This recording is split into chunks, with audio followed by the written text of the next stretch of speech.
তৃণমূল জামানা বদলেছে, তবে এখনও আড়ালে থেকে দুর্নীতিগ্রস্ত তৃণমূল নেতাদের মদতে মোটা অঙ্কের টাকার কাটমানি নিয়ে বহিরাগতদের নিয়োগ চলছে। নামর সগরভাঙা এলাকায় স্থানীয়দের বঞ্চিত করে মোটা টাকার বিনিময়ে বহিরাগতদের চাকরি দেওয়ার অভিযোগে শুক্রবার সকাল থেকে রণক্ষেত্রের চেহারা নিল একটি বেসরকারি স্পঞ্জ আয়রন কারখানা চত্বর। কারখানার ৩ ও ৪ নম্বর গেট আটকে চলে উত্তেজিত গ্রামবাসীদের তুমুল বিক্ষোভ। পরিস্থিতি সামাল দিতে ঘটনাস্থলে ছুটতে হয় কোক ওভেন থানার পুলিশকে। বিক্ষোভকারীদের সরাসরি অভিযোগ, তৃণমূল জামানা শেষ হয়ে গেলেও কাটমানি সিস্টেম এখনও রমরমিয়ে চলছে। আগের জামানার বেশ কিছু প্রভাবশালী নেতা এখনও আড়ালে থেকে কারখানা কর্তৃপক্ষকে দিয়ে এই কাজ করাচ্ছেন, আর কারখানা কর্তৃপক্ষ যেন সেই পুরনো অভ্যেস ছাড়তে পারছে না। স্থানীয় যুবকদের ব্রাত্য রেখে মোটা অঙ্কের টাকার বিনিময়ে বাইরে থেকে লোক এনে ঢুকিয়ে দেওয়া হচ্ছে কারখানায়।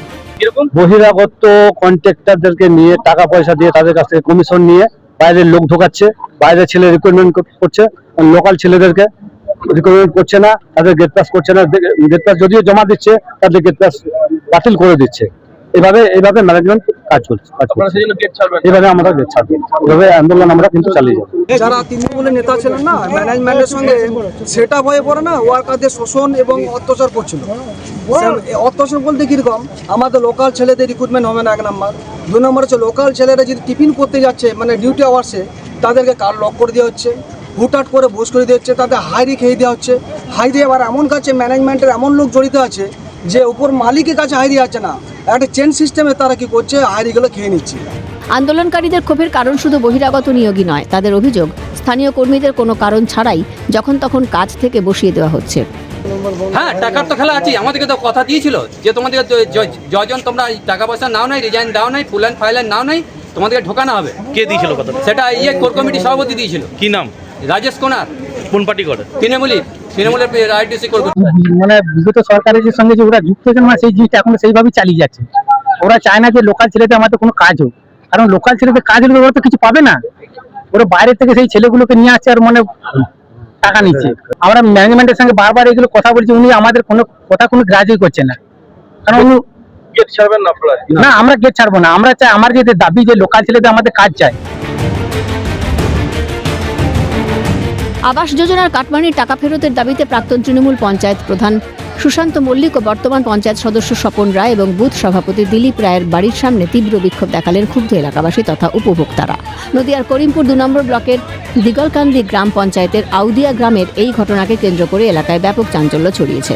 স্থানীয় বাসিন্দাদের অভিযোগ, 2018 থেকে 2023 সাল পর্যন্ত 87 নম্বর বুথের প্রধান থাকাকালীন সুশান্ত মল্লিক এবং তার সহযোগীরা আবাস যোজনার প্রায় 30 জন উপভোক্তার কাছ থেকে 3 লক্ষ থেকে 4 লক্ষ টাকা কাটমানি হিসেবে আদায় করেছিলেন।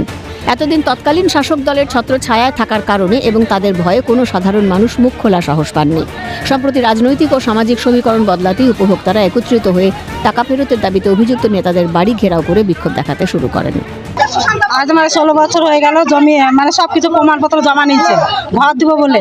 3-4 মানে পঞ্চায়েত থেকে ঘর ছবি করে নিয়ে গেছে, আমার ছবি করে নিয়ে গেছে। যে মাটি কাটা বিলে, আমাদের শীতলের বিলে মাটি কাটা শুরু হয়েছিল, মাটি কাটতে গেছি, আমাকে বিশা ঘুরিয়ে দিয়েছে, বলছে তোমার ঘর এসছে, তোমাকে কাজে নিব না। তাই 16 বছর হয়ে গেল, আজ পর্যন্ত আমাকে ঘরও দেয়নি। 1000 টাকা নিয়েছে আমার সাথে, টাকাটা খেয়ে নিয়েছে। আমাদের টাকা এখন ঘুরাই দিতে হবে। দিলীপ রায় কত টাকা নিয়েছেন? প্রথম 7,000 টাকা নিয়েছে, তার দ্বিতীয়বার 1000 টাকা নিয়েছে, 8,000 টাকা। কি চান এখন? এখন টাকাগুলো ঘুরাই নিতে যায়। আর বাথরুম দেওয়ার জন্য 1,500 টাকা নিয়েছে। কি করে না আন্দোলন করতেছি, ঘরের টাকা নিয়েছে, আমাদের সেই টাকা ফেরত চাই।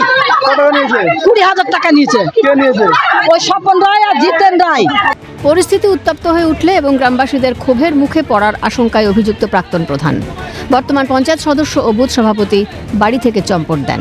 পুরোপুরি মিথ্যে। বিজেপি পার্টির লোক তাকে 2 বছর ঘর ছাড়া করে রেখেছে, যখন ঘর ঢুকেছিল, ঠিক আছে, 1 বছর জেল খাটিয়েছিল, তাহলে সে টাকাটা নেয় কি করে? টাকাটা কোথা থেকে নেয়? আমার বাড়িওয়ালা যখন ঘর ঢুকে, তখন আমার বাড়িওয়ালা তখন ঠ্যাং ভাঙে বাড়িতে পড়েছিল। ও, তাহলে এরা যে অভিযোগ তুলেছেন, অভিযোগ পুরোপুরি অসত্য? হ্যাঁ, অসত্যই। উনি কারো বাড়ি যায় না টাকা তুলতে। দুর্গাপুর থেকে নদিয়া উভয় ঘটনাই প্রমাণ করে যে সাধারণ মানুষের ধৈর্যের বাঁধ এবার ভাঙতে শুরু করেছে। গ্রামীণ আবাসের অধিকার কেড়ে নেওয়া কিংবা ঘরের ছেলেকে বঞ্চিত করে কারখানার গেটে কাটমানির বিনিময়ে বহিরাগতদের প্রবেশাধিকার দেওয়া, জনমানুষে এই ক্ষোভের আগুন রাতারাতি জ্বলে ওঠেনি। এতদিন যে ভয় ও রাজনৈতিক ক্ষমতার দাপট মানুষকে চুপ করিয়ে রেখেছিল, সামাজিক ও রাজনৈতিক সমীকরণ বদলাতেই তা এক অভূতপূর্ব গণপ্রতিরোধের রূপ নিয়েছে। রাজেশ সেনগুপ্ত এবং অর্ধেন্দু মালাকারের রিপোর্ট, ক্যালকাটা নিউজ।